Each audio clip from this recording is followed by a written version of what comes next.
বিগত আওয়ামী লীগ সরকারের সময়ে বিচার বহির্ভূত হত্যা বা ক্রসফায়ার, ক্ষমতার অপব্যবহার, গুমসহ বেশ কয়েকটি অভিযোগ ওঠে র্যাপিড অ্যাকশন ব্যাটালিয়ন র্যাবের বিরুদ্ধে।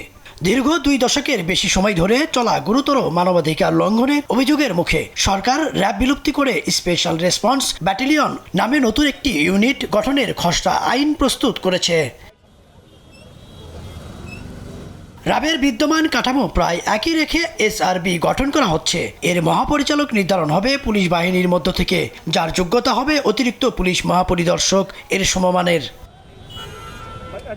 খসড়ায় এই ইউনিটের দায়িত্ব ও কার্যাবলী সম্পর্কে বলা হয়েছে, দেশের অভ্যন্তরীণ নিরাপত্তা রক্ষা, গোয়েন্দা তথ্য সংগ্রহ, বেআইনি অস্ত্র, গোলাবারুদ ও বিস্ফোরক উদ্ধার, মাদকদ্রব্য উদ্ধার, সাইবার অপরাধ দমন, মানব পাচার ও সংঘবদ্ধ অপরাধ দমন সহ সরকার কর্তৃক নির্দেশিত অন্যান্য দায়িত্ব পালন করবে।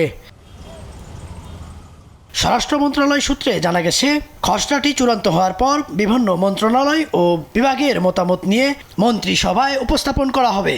সেখানে অনুমোদন হওয়ার পর আইনি পরিণত করতে তোলা হবে জাতীয় সংসদে। নতুন এই বাহিনীটি নিয়ে ইতিমধ্যে নানা আলোচনা চলছে। র্যাবের নাম ও পোশাক পরিবর্তনের চাইতে বাহিনীর সদস্যদের জবাবদিহিতার আওতায় আনা জরুরি বলে মনে করেন বিশেষজ্ঞরা। নিজেরা নিজেদের তদন্ত করলে, অভ্যন্তরীণ প্রক্রিয়ায় বা কমিটি করে তদন্ত করলে সেটি বস্তুনিষ্ঠতার বা নিরপেক্ষতার যে বৈশিষ্ট্য, সেই বৈশিষ্ট্য হারিয়ে যায়।